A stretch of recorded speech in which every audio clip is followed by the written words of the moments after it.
Hey, Eagle fans, I'm Thomas Mott. Welcome to Philadelphia Eagles Now. Football is officially back. We are 1 week away from the Hall of Fame game, Jaguars versus Raiders, if you're into that sort of thing. Notifications for this video and for all of our videos should be turned on down below with the notifications bell, where you do not miss any sort of updates as your Philadelphia Eagles are at the NovaCare Complex, not Lincoln Financial Field. They're doing a walkthrough today. We're going to get in the latest Eagles news and rumors based on yesterday's first practice as well. Also, you guys want a shout out? Stick around, find out how to maybe get a shout out in a future video.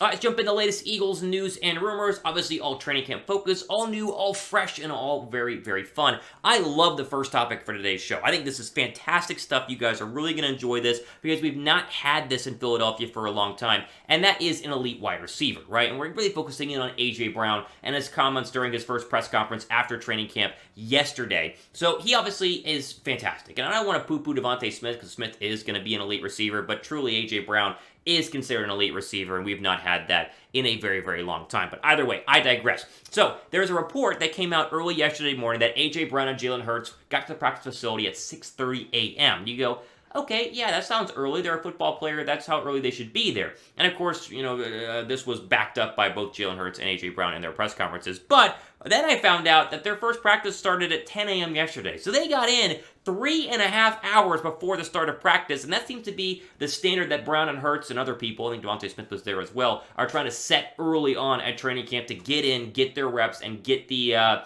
schedule for the day memorized, right? What we do red zone today, which they started out in yesterday.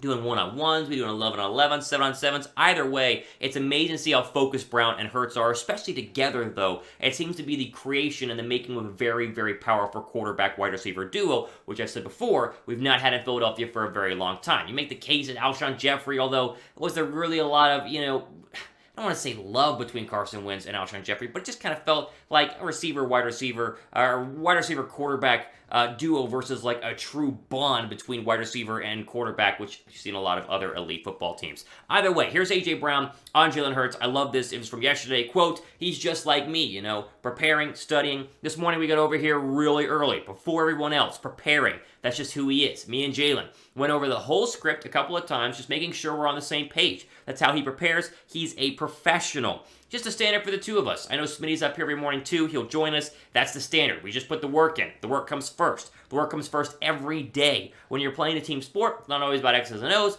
A lot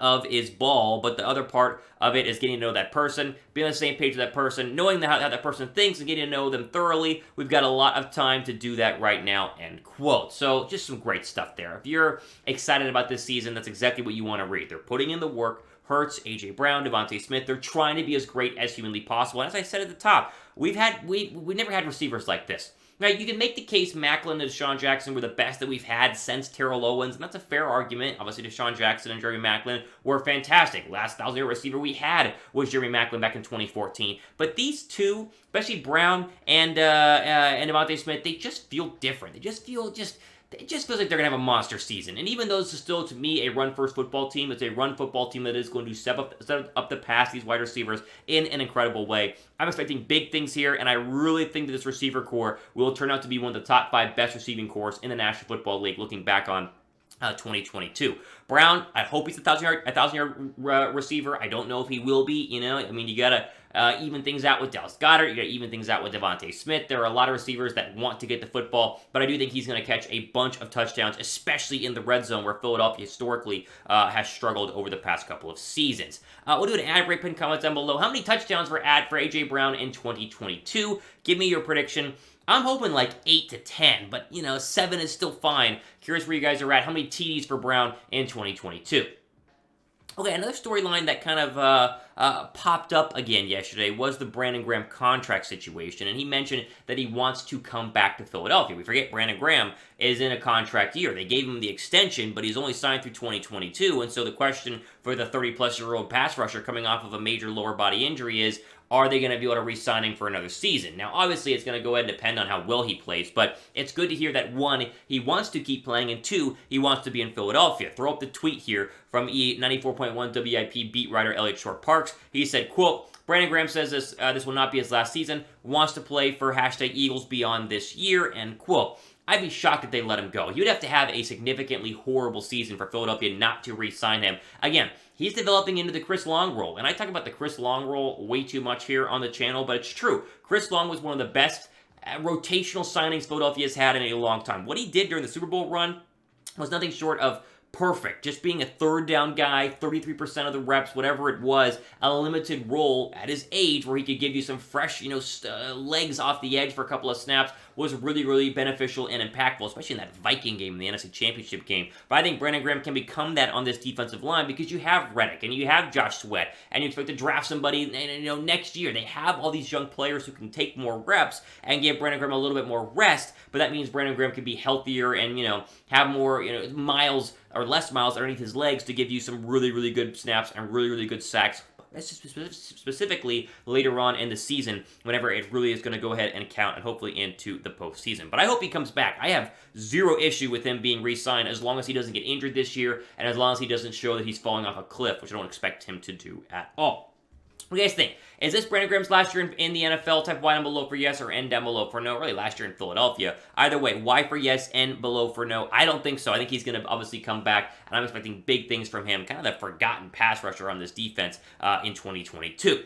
Okay, what's not forgotten is the A.J. Brown jerseys, which are still out there right now. If you were at the Eagles, the Eagles Pro Shop yesterday, you might have run into A.J. Brown because he popped in there after practice and actually saw some fans looking for jerseys and bought like 3 Eagle fans his jersey, which was really, really cool. Cool story he talked about in his press conference that I was watching. But you probably weren't at the NovaCare Complex, so he didn't get your A.J. Brown jersey purchased by A.J. Brown himself, so you can pick up yours right now at chatsports.com/A.J. Brown. We get a lot of comments saying, Thomas, this stuff runs out quickly. I know, because people want A.J. Brown jerseys, so pick them up right now. Go down below, chatsports.com/A.J. Brown is the link that you need, and that will be, let's just be very, very real here, a great jersey that you can rock for hopefully many, many years to come.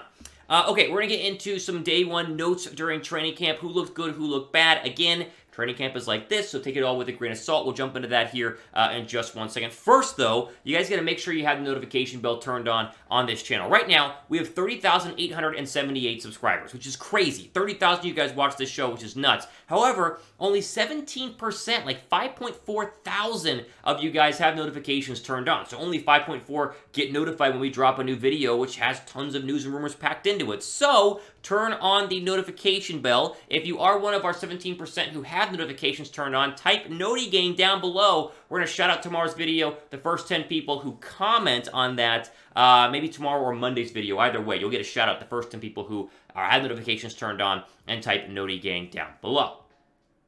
All right, so as mentioned, I want to get into some day one training camp news and notes, who looked good, who looked bad, and some of the main storylines from all the beat writers that are up there. I do the work. I'm watching these videos. I'm watching the press conferences. I'm reading the tweets the way you don't have to. I can break it all down here in a quick 2-minute segment. Let's start with one of the more standout receivers. That was Quez Watkins. Not to say that A.J. Brown or Devontae Smith did not have good days. Devontae Smith did catch a wide-open touchdown after absolutely torching James Bradbury in a great slant and go. But Watkins was really the star yesterday. A couple of vertical catches. Caught a slot fade for a touchdown over Avonte Maddox. We forget that he's a big receiver. We think speed when we think Quez Watkins, but if he can get kind of the possession jump ball effect added to his arsenal, he is going to have a very, very good year.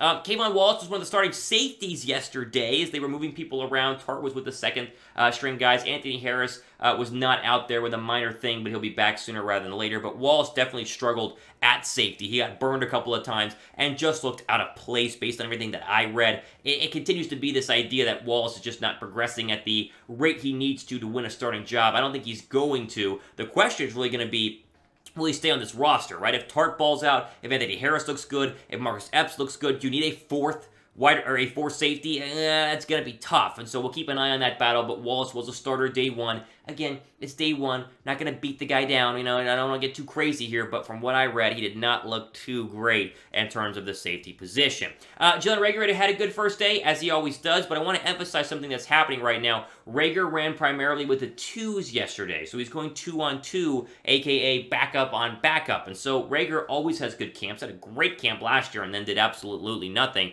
but let's just temper expectations a little bit here, because when you run with the 1s or run with the 2s, Rager was not running with the 1s. Your 1s were Devontae Smith, A.J. Brown, and Quez Watkins, for those of you guys who were wondering. Now, that changes. They're going to rotate things around. They're going to walk through today, and so obviously things can, be very, very different, but I just want to emphasize that Rager, even though he did have a very, very good day, it was with the 2s, and so you can only take what Rager does at training camp with a grain of salt. You need to see it during the Week 1 game against Detroit, and the Week 2 game against Minnesota, and on and on and on and on. He needs to do it during the regular season, not just during training camp against the second-team guys. Okay, what was your biggest takeaway from Week 1, or I should say Day 1 of training camp? Do you guys have one? Were you watching some of the little Twitter video updates from all the beat writers out there? Wish I was there. It'd be a lot of fun, but gotta stay here in the ATL and get these videos rolled out to you guys. But what was your biggest takeaway from Day 1 of camp? Let me know down below right now. All right, at the end of today's video, follow me on Twitter. I retweet a ton of the beat writer stuff that I see. So if you want Eagle updates, not just from the channel, but also from my Twitter account, follow me. It's my personal one, @RealThomasMott. Give it a follow. And of course, make sure you guys have notifications turned on. That way you're notified for future videos. Mailbag video happening later on this weekend. Think either Saturday or Sunday. Questions in down below. Gotta be a subscriber to be a part of that. Use the hashtag Eagles. But for producer Trace and Patrick, I'm Thomas Mott, signing off. For the rest of your day.